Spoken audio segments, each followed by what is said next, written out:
né? Porque Deus vai falar com você, abra o seu coração em nome de Jesus. O texto para nossa reflexão nessa manhã se encontra na Epístola de Paulo aos Colossenses, capítulo 1, dos versos 15 ao 20. Vou fazer a leitura aqui, na NVI. Ele é a imagem do Deus invisível, o primogênito sobre toda a criação. Pois nele foram criadas todas as coisas, nos céus e na terra, as visíveis e as invisíveis, sejam tronos, sejam soberanias, poderes ou autoridades. Todas as coisas foram criadas por ele e para ele.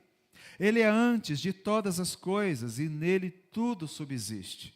Ele é a cabeça do corpo, que é a igreja, é o princípio e o primogênito dentre os mortos, para que em tudo tenha a supremacia.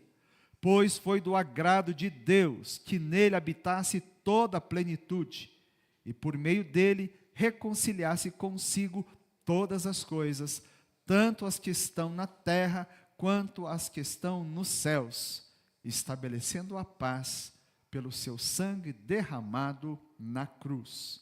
Louvado seja Deus por sua palavra. No meio dessa carta, o apóstolo Paulo inseriu um hino. É esse texto que nós lemos aqui. É o hino que mais apresenta Cristo como o exaltado Criador.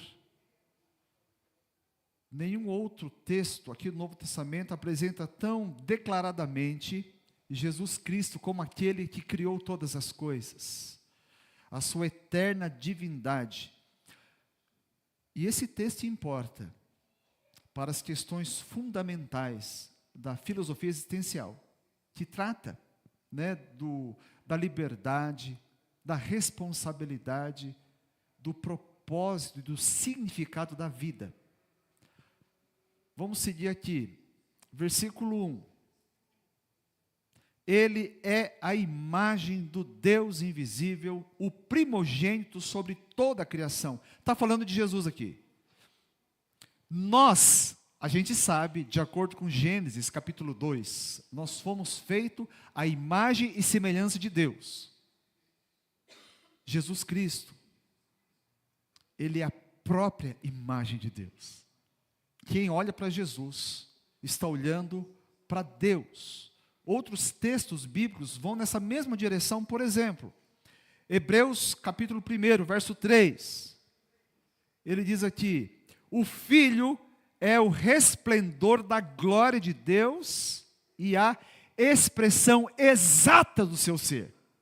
Jesus é o próprio Deus. E não apenas isso, olha o que ele diz ainda: sustentando todas as coisas por sua palavra poderosa. Jesus é aquele que criou o mundo e tudo que nele há, e não apenas criou, ele sustenta. Esse texto faz cair por terra aquela corrente teológica chamada deísmo. O que diz o deísmo? Deísmo acredita que Deus criou o mundo. E a metáfora, né, que melhor descreve o deísmo é o seguinte: é como se Deus tivesse criado um relógio, ele desse corda nesse relógio, o relógio passa a ser funcional, mas ele se distancia. Essa é a ideia do deísmo. Existe um Criador, sim, mas ele fez tudo perfeito. As leis da natureza foram criadas, e desde então ele se ausenta. É um Deus que cria, mas se ausenta. Aqui não, ele diz assim: Deus, ele cria todas as coisas. Jesus criou, ele cria e ainda sustenta. Senhor Jesus está presente. Porque no momento que esse Deus, ele se ausenta da sua criação, tudo desaba, vai para a inexistência. O mundo necessita desse Criador presente, sustentando todas as coisas. Jesus lá em João 14, 9, ele disse: quem vê a ele, vê o Pai. Quem a mim me vê, vê o Pai. Então Deus e o Pai, e Deus o Filho, eles são a mesma essência, ainda que pessoas diferentes. E aqui tem um termo que traz uma certa confusão. porque chama aqui ele de primogênito de toda a criação.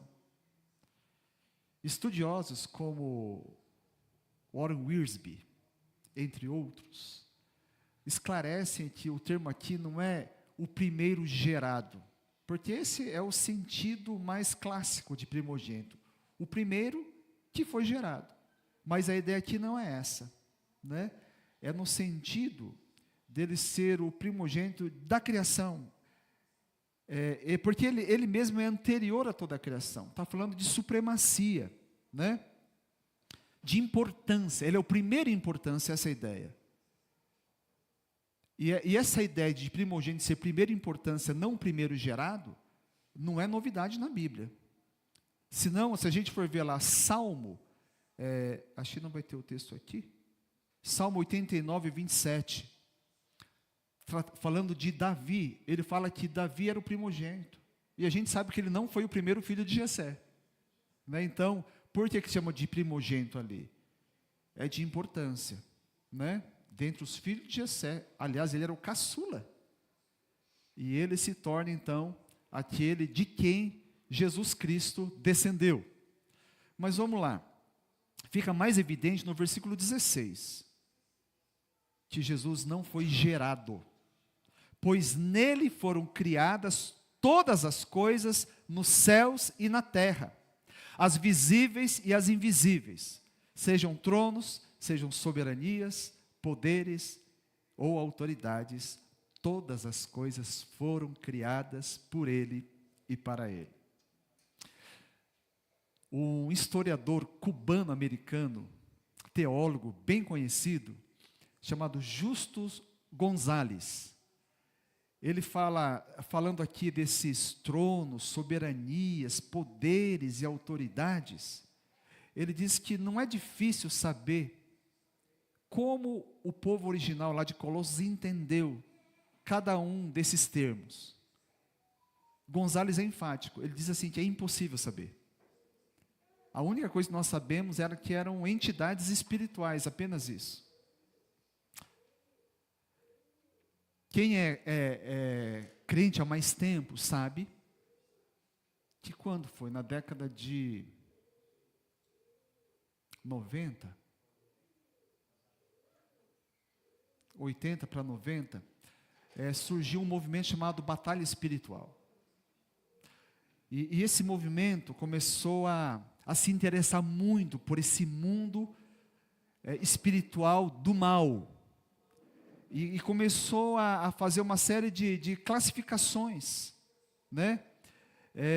Criar uma certa taxonomia do mundo espiritual. Classificar tipos de demônio, ação desses demônios, como se relacionava com esses demônios, principalmente o que tinha que fazer para expulsar esse tipo de demônio. Classificar a atuação dos poderes espirituais do mal. Se você entende muito pouco desse mundo espiritual do mal, eu quero dizer uma coisa para você. Não se preocupe. Não tem importância. É irrelevante. Basta saber que toda essa lista aqui que ele menciona de seres espirituais, independentemente dos seus atributos, da sua alçada, do seu poder, cada um desses, o que importa é que todos eles foram criados igualmente por Deus, na pessoa de Jesus Cristo. Sendo todos esses criatura, todos eles, não importa o tipo de criatura espiritual, está abaixo do nosso Senhor Jesus Cristo. Deus tem poder sobre todos eles. Então não importa. Ah, pastor, eu entendo muito pouco nome de demônio. Tem gente que sabe o nome de todos os tipos de demônio. É interessante, tem muita gente que sabe o nome de demônio, mas não sabe a Bíblia, né? Não conhece a palavra de Deus. Não importa. Todos estão debaixo do poder do nosso Senhor Jesus Cristo. Por isso não há razão para a gente gastar tempo, né, discutindo e tentando. Olha que eu entendi muita coisa. Eu tive um diácono lá em Cuiabá.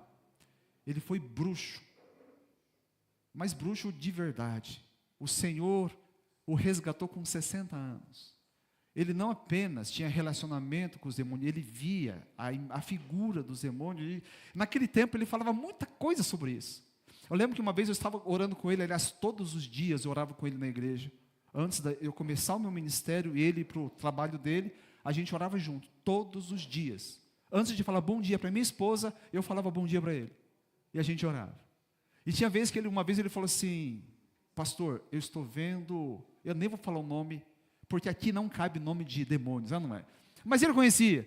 Eu falei: mas como você sabe? É que esse demônio é assim, assim, assado, ele age dessa maneira na igreja, nos crentes, e tudo aquilo que ele falou, ele não conhecia direito a igreja ainda, encaixava certinho, de fato, estava acontecendo. Então, teve um tempo que eu conheci um monte de nome feio, né? E eu não vou ensinar ninguém sobre isso. Aqui a audiência é só para Jesus Cristo. Muito bem. A igreja tem por cabeça aquele que criou todas as coisas. Aquele que tem autoridade sobre todos os seres, quer sejam nos céus ou na terra. Nós não estamos reféns, muito menos sob a tutela de demônios ou forças espirituais. É o Senhor que reina. Ele é o Senhor da igreja. Agora, diante dessa verdade, que Ele criou todas as coisas, que a gente não tem que temer esse mundo real, esse mundo sombrio, eu acho que cabe aqui aquela pergunta retórica que o apóstolo Paulo faz em Romanos 8,31. Qual é? Se Deus é por nós, o que, irmãos? Se Deus é por nós, é uma pergunta retórica, porque a resposta é óbvia, é única. Ninguém, nada pode contra nós. Nós estamos conosco, tem conosco aquele que é maior do que todas as coisas. O Criador do universo é o nosso Deus. Por isso nós não precisamos temer. Agora, não apenas, queridos, as forças espirituais deste mundo mau, mas os próprios anjos, foram eles igualmente todos criados por Jesus Cristo. Estão a serviço de Jesus Cristo. E são, portanto, inadequados para receberem culto, adoração. Por que estou dizendo isso? Paulo, desde o primeiro século, ele percebeu, ele ficou sabendo através de Epafrodito, que era o pastor dessa igreja, que estava tendo culto a anjos. E ele vai falar sobre isso no capítulo 2. Perceba então que essa onda de dar muita corda, espaço para anjo nas igrejas evangélicas, é muito antiga. Quantas igrejas estão fazendo o alarde, porque eu vi anjo. E daí que você viu anjo? A palavra de Deus diz assim: bem-aventurados os limpos de coração, porque verão a Deus. Não interessa para nós ver anjos, nós precisamos ver Deus. E tem igrejas hoje caindo nessa loucura. É uma heresia. Adorar anjos. E aí a gente percebe, sabe por quê? Que o inimigo, o nosso adversário, ele não é criativo, né? Ele vai repetindo as coisas, há 2000 anos ele vai repetindo o mesmo pecado nas igrejas. Então a gente tem que estar mais atento. E prestar adoração para aquele que deve ser adorado. Ele diz aqui ainda, criados por Ele e para Ele. Isso aqui é importante. Todas as coisas foram criadas por Jesus e para Jesus. Há duas possibilidades apenas. Há dois tipos de gente no mundo. Aqueles que acreditam que Jesus criou todas as coisas e aqueles que não acreditam. Né? Por exemplo, os adeptos do evolucionismo, né? Esses não creem. Ok. Então, a conversa aqui é com aqueles que creem. Eu acho que você crê, senão não estaria aqui. Alguém que foi obrigado, falou assim: eu não creio, mas me obrigaram a vir aqui essa manhã. Por favor, levanta a mão, eu vou pedir desculpa para você, porque fizeram uma coisa terrível. Ninguém deve estar onde não quer. Última chance, alguém quer ir embora?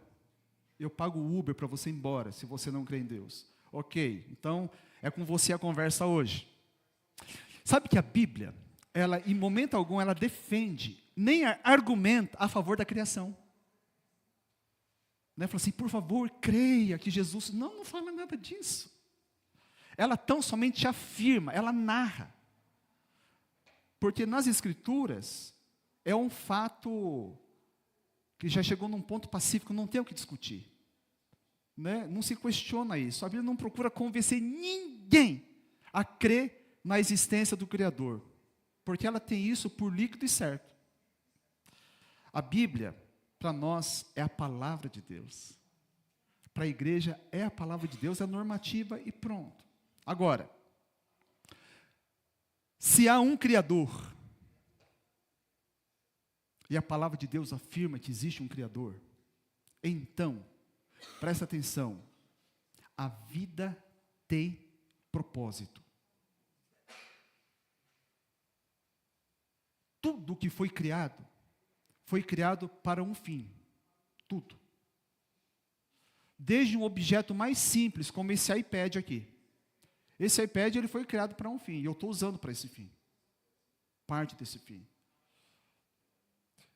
Se eu desse para minha avó, ela já partiu, mas eu desse para ela não saberia nem um botão de ligar. Possivelmente ela ia usar como tábua de cortar verdura. Vai servir? Serve ou não serve? Serve. Só que vai ser muito mal empregado. Imagine um iPad, a vida útil inteira dela sendo usado como tábua de cortar legume. Não cumpriu o seu propósito, foi desperdiçado. Esse é um conceito, muito importante na questão do propósito. Se a gente for para o mundo animado, as aves, por exemplo. As aves, elas são plenas quando elas cumprem o propósito. Por exemplo, elas ajudam no controle das pragas.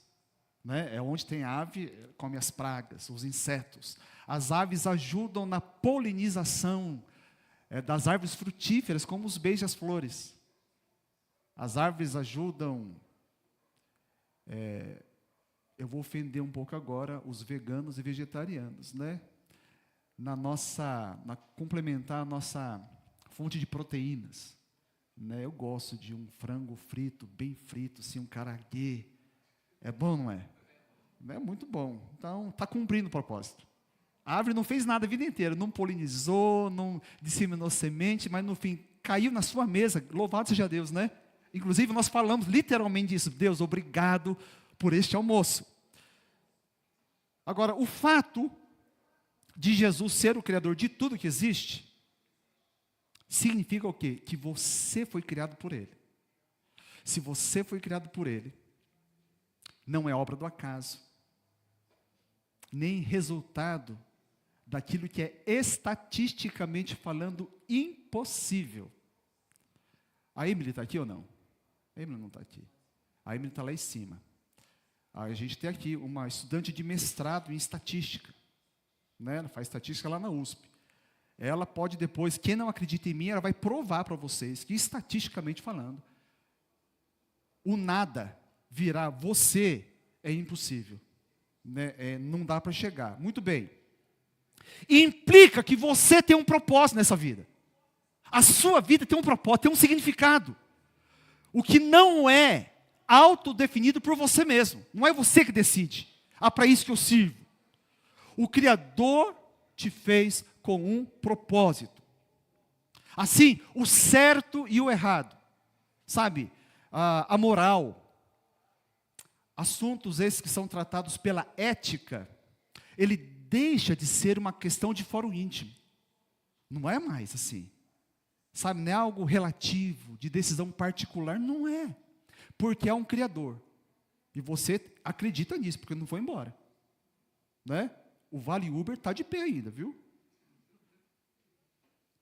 O Criador é quem define como a gente deve viver. Para que a gente deve viver. Ele é que estabelece o certo e o errado. Não sou eu. Eu não concordo com isso, não interessa. Quando você faz... Quem sabe tricotar aqui? Tricotar. A mãe da Larissa sabe tricotar, Dona Roni. ela vai fazer lá uma touca. Vai ficar frio agora, vai fazer touca, vai dar de presente. Não é para o Felipe. Ela ama demais o genro que faz a filha tão feliz. Louvado seja Deus. Agora, se ele usar como meia, ela vai e fala assim, puxa, faz minha filha feliz, mas meu genro é um tonto. Com todo respeito, doutor Felipe. É um tonto. Não se usa touca no pé. Né? Não vai funcionar direito. Aquele pompom que está no topo vai não deixar o seu pé entrar até o fim do seu tênis. Não usou direito. Não é você que decide. Quem decide é ela. Tira do pé e põe na cabeça. Tá certo? É assim que funciona. É o Criador. Então, não somos nós. E também não a cultura. Tem gente que fala assim, não, a cultura indígena. Infelizmente, a FUNAI proíbe que os missionários, né, interfiram. Ninguém pode interferir, por exemplo, dos pais matarem as crianças, enterrarem as crianças. Tem um lance assim muito terrível, diabólico. Não importa se é cultura. Aquilo que é errado é errado. Toda cultura tem aspectos diabólicos que a gente não deve aceitar. A cultura japonesa tem um negócio muito curioso, né? Quem já tem mais acesso à cultura japonesa sabe que a cultura japonesa é a cultura do desfazer do que faz. Ela capricha, faz da melhor maneira possível. Quando eu vou lá, ô pastor, senta, desculpa, não tem nada não. Às vezes você até fala assim, não está gostoso, mas come. Eu falo assim, eu não gosto de coisa ruim, né? Sabe coisa boa aí, pelo amor de Deus, mas eu sei que é cultura. Eu gosto da cultura brasileira. Às vezes, está até mais ou menos feito. Como que está gostoso? É o contrário. Olha só que coisa doida. A gente podia chegar no meio termo, né? Não precisa ser nem tanto hotel, nem tanta terra, mas ok. Em tempos de legalização do aborto, a fala comum é, o corpo é meu e eu faço o que eu quiser. Se você é um ateu, ok. Mas se você é um crente, você está errado duas vezes. Primeiro que o corpo não é seu. O Criador fez, Ele que define como tratar esse corpo. Segundo, a criança que está na sua barriga não é seu corpo, não é outra vida. Ela não te pertence. Logo, aborto é assassinato. A palavra de Deus diz, não matarás, com todas as letras, registrado em pedra. Ou, essa fala muito comum hoje, não está dando certo. É melhor cada um ir para o seu caminho, viver em paz e ser feliz. A Bíblia afirma com todas as letras. O Criador diz, lá em Malaquias 2,16. Eu odeio o divórcio, diz o Senhor. Eu não aceito, pastor, o problema é seu. A palavra de Deus é clara. É assim. Agora, as pessoas que creem, todos nós aqui, nós podemos estar em apenas dois grupos. Quais são? Aqueles que creem que Jesus é o Criador e se submete a Ele. E aqueles que creem que Ele é o Criador, mas não se submetem. Vive segundo a própria vontade, do seu próprio gosto. O problema de você crer e não se submeter, tem vários problemas aí, complicações. Não haverá vida plena, uma experiência de vida plena no primeiro momento. É como o Messi ficar jogando de zagueiro, né? Ele até acerta a bola, mas não vai ser pleno. Ele está no lugar errado, fazendo a coisa errada. Ele vai ver a vida acontecer sem participar dela, como deveria ser. Então, não crer, presta atenção, não crer no Criador e viver do jeito que quer, é melhor do que você crer no Criador e não viver como Ele quer.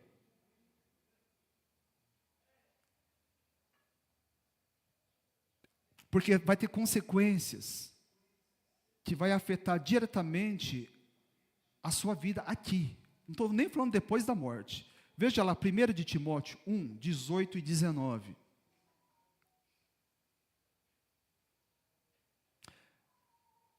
você vai viver com culpa. E se tem uma coisa que a gente aprendeu desde muito pequeno, a culpa, ela drena energia vital. A gente vive, mas nunca vive no 100%. Desde pequeno, assim.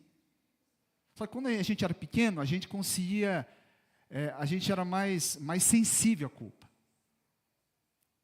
A gente vai crescendo e a gente vai ficando muito sem vergonha. A gente vai aprendendo a driblar a culpa, a sublimar a culpa, a conviver com a culpa.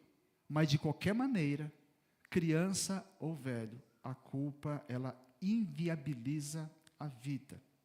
E quem crê no Criador, mas não se submete, fere a consciência. E qual o problema de ferir a consciência? Timóteo, meu filho, dou a você esta instrução, segundo a profecia já proferida a seu respeito, para que, seguindo-as, você combata o bom combate, mantendo a fé e a boa consciência, que alguns se rejeitaram e por isso naufragaram na fé. O problema de você ferir constantemente a sua consciência é que em algum momento você vai cauterizar, você vai ficar insensível, e então você vai finalmente se afastar definitivamente de Deus, naufragar na fé. É terrível. A consciência e a culpa que atormenta é também uma graça divina. É igual o termômetro. O termômetro, você sabe, ele é apenas um objeto que indica se você está com febre ou não está com febre. A culpa nos ajuda a aprumar as nossas vidas, que a vida está fora do eixo e ela tem que ser trazida de volta. Mas se a gente insiste, vai acontecer com esses dois aqui. Paulo depois ele nomeia Himeneu e Fileto. Naufragaram na fé. Cuidado. Cuidado. Viver o propósito do Criador, viver a maneira de Deus, fala a verdade, é coisa simples? Sim ou não? Não. Porque se fosse simples, Paulo nem teria que falar sobre essas coisas. Seria muito simples, não é? Era só viver. Absolutamente não, não é simples. Sabe que desde que a humanidade se afastou de Deus, lá no Éden, Gênesis 3, você pode ler na sua casa, a humanidade perdeu a capacidade, né, de viver a vida como a vida deveria ser. Perdeu a capacidade. Por isso, aquele por quem o mundo foi e para quem todas as coisas foram feitas, ele veio ao mundo. Em João 10:10, Jesus fala: eu vim para que tenham vida e a tenham plenamente. Sabia que Jesus veio para isso? Ele veio para que a gente pudesse ter essa vida. Somente através de Jesus, meus amados irmãos e irmãs, e com Jesus, a vida ela pode ser plena e funcionar como deve funcionar. Uma vida cheia, plena, abundante. 17. Ele é antes de todas as coisas e nele tudo subsiste. Subsiste, o Wiersbe fala que é existir em união. Então, com Jesus e através de Jesus, a gente consegue sim viver dentro do propósito. A gente consegue, mas somente com Jesus Cristo. Sem Ele não dá. O Zé Ramalho fala que sinônimo de amor é amar, né? A Bíblia revela que andar com Jesus é sinônimo de viver. Qualquer um que tenta viver sem Jesus, ele pode até achar que está tendo uma boa vida, mas quando ele encontra com Jesus, ele percebe que ele não sabia nada o que era viver. E a partir do verso 18, ele passa do Criador para Jesus Cristo como o Redentor. Olha lá o 18. Ele é a cabeça do corpo, que é a igreja.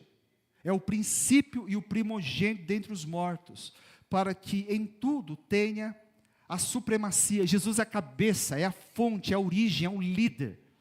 Ele é o líder da igreja. o teólogo cubano, não, ele é belgo, mineiro, José Comblan,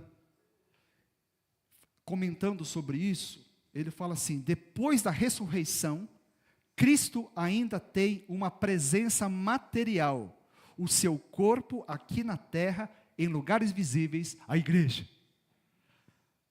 Jesus, ele continua presente, o Criador continua presente no mundo, através da sua igreja. Olha só que coisa fantástica. Ou seja, a igreja que está na terra, tem a sua cabeça no céu, na pessoa de Cristo.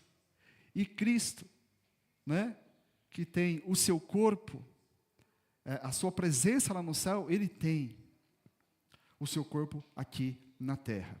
E implica numa responsabilidade muito grande. Se Jesus é o cabeça, e nós somos o seu corpo, nós representamos.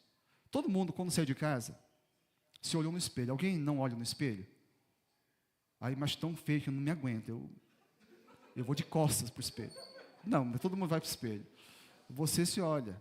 Mas você não olha só o rosto, né? As mulheres, o cabelo, não é? Algumas gostam de fazer maquiagem, corrigir aqui e ali. Está ótimo. Mas olha só daqui para cima. Né? Porque todos aqui te representam, né? Você quis passar alguma imagem. Até aqueles que vêm relaxadamente quer passar uma imagem. Né? Todo mundo está vendendo uma imagem.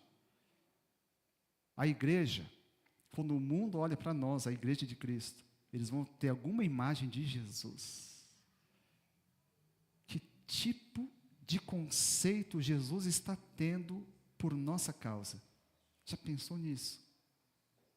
O que o mundo fala de Jesus, olhando para nós como a sua igreja?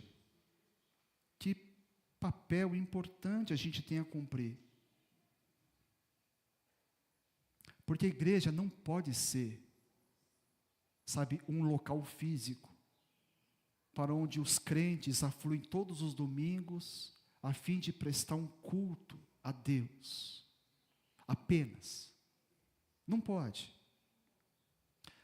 Ela deve ser atuante, nos 7 dias da semana, através dos crentes que estão espalhados em todos os lugares, presentes nas escolas, no chão de fábrica, no mundo corporativo, na vizinhança do bairro, no centro comercial, nos hospitais, nas esquinas, com os ricos, com o pobre, homens, mulheres, jovens, crianças, todos, dirigidos não pela própria vontade,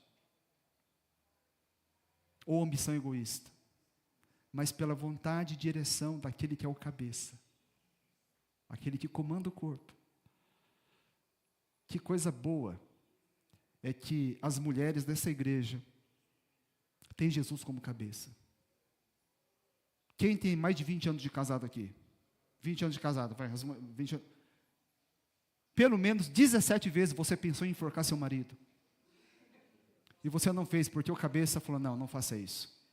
Tem jeito, eu vou fazer alguma coisa com seu marido, aguenta aí. É ou não é?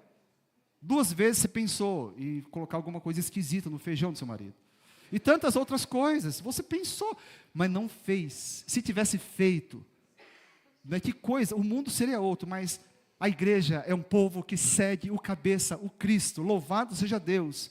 Que bom que a minha esposa é crente, eu estou vivo ainda hoje. Cabeça da igreja, é o princípio, o primogênito, ele tem a supremacia sobre todos nós. Ele deve ter. Versículo 19 e 20. Pois foi do agrado de Deus que nele habitasse toda a plenitude, por meio dele reconciliasse consigo todas as coisas, tanto as que estão na terra, quanto as que estão nos céus, estabelecendo a paz pelo seu sangue derramado na cruz. Essa conclusão aqui é deliciosa. Porque a gente está vendo aqui uma sequência de pleonasmos, não é? Porque plenitude quer dizer o quê? Inteiro, né? Completo, totalidade. Assim, quando ele diz a plenitude, toda a plenitude. Olha só que pleonasmo. É dizer o todo do todo. Né? O completamente completo, totalmente inteiro. Gente, todo é todo, não precisa colocar as 2 palavras. Mas está dando ênfase. Que nada escapa do domínio e do controle de Jesus. É toda a plenitude. É um superlativo que ele está usando aqui. Tudo habita em Jesus. É Jesus que reconcilia todas as coisas, ele diz aqui. Todas as coisas. Aqui é outro pleonasmo. Se ele fala que Jesus reconcilia todas as coisas, sobrou alguma coisa? Não sobrou, mas ele faz questão, ele continua. Né? Tanto as que estão na terra, quanto as que estão nos céus. Nada sobra. As coisas visíveis, as invisíveis. O mundo natural e o mundo espiritual, nada. Então, a gente fica tranquilo, a gente não precisa se preocupar. Ele está no controle. Agora, Jesus é o cabeça de toda a criação. Tudo é sustentado por Ele. Por isso é loucura. O crente, ele se excluir disso aí. Ele falou assim, Jesus, eu não quero nada com o Senhor. A tua vontade é ok, é boa, mas eu prefiro fazer do meu jeito. Eu me retiro de debaixo da bênção, da proteção de Deus. Olha só que loucura isso aí. Então ele está enfatizando esses pleonasmos todos para mostrar quem é Jesus. Tudo habita nele. Tudo. É Jesus que reconcilia todas as coisas. Nada fica fora. Ele podia parar aqui, mas ele continua. Tudo que está na terra está nos céus. E sobre tudo isso, ele estabelece a sua paz. Através do quê? Através do sangue derramado na cruz. Esse hino começa na criação. Ele pula o Natal e já vai para o finalmente, a cruz. A cruz é o ponto central em toda a Escritura. A cruz não divide apenas o antes e depois de Cristo, divide a sua história. O quem eu era antes de Jesus e depois de Jesus. O que foi meu casamento antes de Jesus, depois de Jesus. Como é que foi aquela minha vida, né, presa, escravizada, antes de Jesus e depois de Jesus, a diferença é total. Tanto é que o mundo começa a contar de trás para frente, de frente para trás, não é? Antes de Cristo é 1 ano, antes de Cristo 2 anos, antes de Cristo depois, ele só é uma crescente. A vida do crente é assim, aquele que te criou, Paulo está falando aqui, te amou. A cruz é a demonstração definitiva de que esse Criador te ama e se importa com você. É isso. A cruz foi o meio necessário para que eu e você alcançássemos a paz. Deus te criou, te amou, se importou e importa com você. O que você faz disso? O que você faz? A decisão é sua. Ou eu confio que Ele sabe melhor do que eu, e eu me entrego em confiança, ou então eu vou continuar vivendo em tormento de consciência, não desfrutando da plenitude de vida. Ah, pastor, eu ando com Deus, eu leio a Bíblia, eu faço oração, eu cultuo o Senhor. Ok, não estou falando das coisas que você faz. Eu estou falando das áreas da sua vida onde Jesus não tem controle. Ou Jesus controla tudo, lembrando aqui dessas repetições, toda a plenitude. Ele tem que ter toda a plenitude do nosso ser, do nosso coração, e esse é um desafio. E o convite para você nessa manhã é essa área de rebeldia, vamos usar a palavra certa, da sua vida. Renda a Ele ou não. Entregue o controle para Ele. Jovens, eu sei que hoje é difícil vocês levarem uma vida santa. Nós estamos num mundo cercado de lascívia. Esse é um desafio que eu não enfrentei na minha juventude. Vocês estão a um toque de dedo. Você pode vencer. Eu vou mais longe. Homens casados.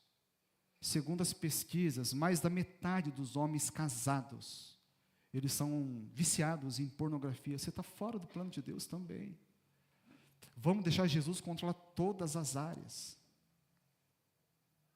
Não diga assim, não, isso aqui não. Jesus entra até aqui. A partir daqui é por minha conta, eu decido. Não existe meia consagração. Ou você é inteiro de Deus, ou não é de Deus. É a velha história da consagração da galinha e do porco. Vocês conhecem? A galinha pode oferecer ovo todos os dias. Ela consagra. Mas tudo bem, não vai fazer falta. Todo dia um ovo sai. Agora o porco, para consagrar o bacon, é uma vez só, não é? É uma vez só. É a consagração do porco que a gente vai fazer. É coisa que vai ferir, vai doer, vai fazer diferença. Consagração que não faz falta, não é consagração. O que é na sua vida?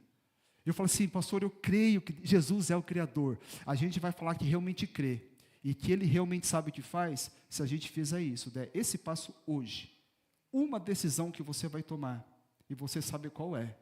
Fala assim, Senhor, até hoje foi do meu jeito.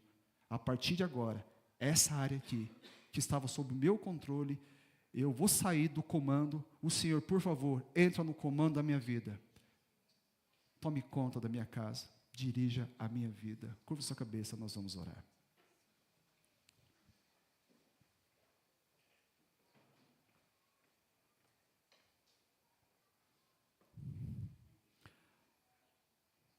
Eu te encorajo a tomar uma decisão. Se tem algum pensamento que você está tentando tirar da sua mente, provavelmente é justamente esse. Não fuja. Permita que o Criador, aquele que te fez, aquele que te ama, aquele que sabe o que é melhor para você, ainda que não pareça, e no primeiro momento, você se sinta até repulsa por isso. Deus é confiável. Aquele que não negou seu próprio filho, como não nos dará juntamente com Ele todas as coisas? Deus Santo e bendito, estamos aqui na Tua presença. Essas verdades eternas, essas verdades majestosas, a verdade que Jesus, o primogênito de toda a criação, criou todas as coisas nos céus e na terra, criou as nossas vidas. Esse mesmo Jesus, que Ele nos conhecia antes mesmo de sermos gerados no ventre das nossas mães, esse Jesus não ficou indiferente, Ele continuou sustentando todas as coisas pelo seu poder. Ele morreu para nos dar vida. Esse Jesus é confiável. Mas é tão fácil dizer que Ele é confiável. É fácil articular essa frase na boca. Mas há uma distância tão grande da boca para o nosso coração. Queremos, Senhor, que quando a gente lê, que Ele domina sobre toda a plenitude, em se tratando da nossa própria vida, isso seja uma realidade.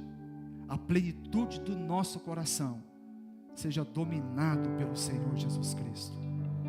Então, o Senhor está ouvindo. Alguns aqui estão tomando uma decisão nessa manhã. Uma decisão séria, importante, que vai modificar o rumo de suas vidas. Senhor, abençoa. Oh Deus, que o resultado disso, lá na frente, venha arredondar em louvores ao Senhor e honra ao Teu santo nome. Que Jesus Cristo seja glorificado. O Senhor é o cabeça dessa igreja, e nós queremos, como igreja de Jesus, durante a semana, os meses, os anos que o Senhor nos conceder, representá-lo dignamente. Que a cabeça da igreja não se sinta envergonhada pela maneira como o corpo de Jesus se comporta neste mundo. Ajuda-nos, ó Deus, nessa tarefa. Espírito Santo, toma cada um de nós que reconsagra a sua vida nessa manhã, em nome de Jesus. Amém. Coloque-se de pé, por favor. O Rei dos Seis consagra tudo que sou, de gratos louvores transborda o meu coração.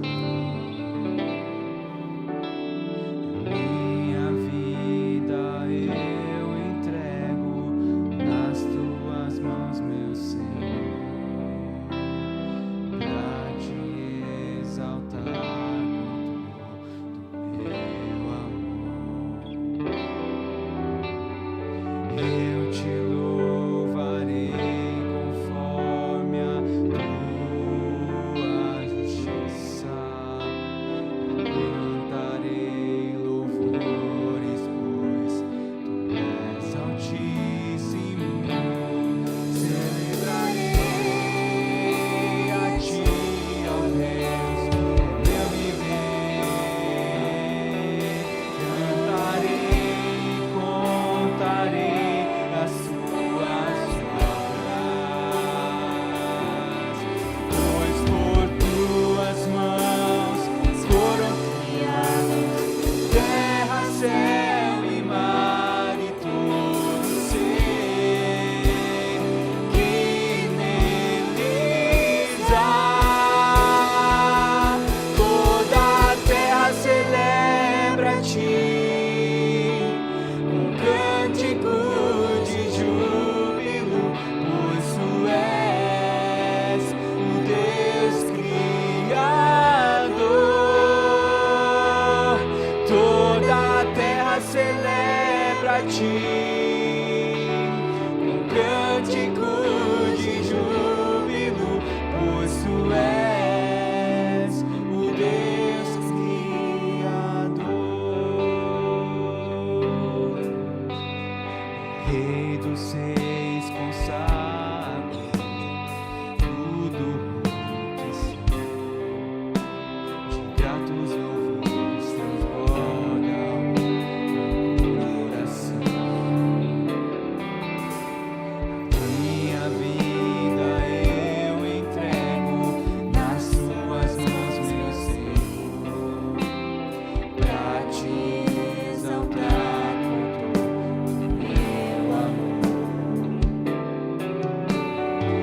Eu te louvarei conforme a tua justiça.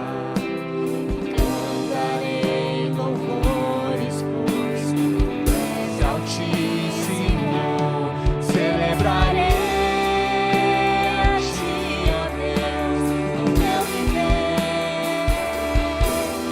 Cantarei, contarei as tuas obras, pois por tuas mãos foram criados terra, céu e mar e todo ser que neles há.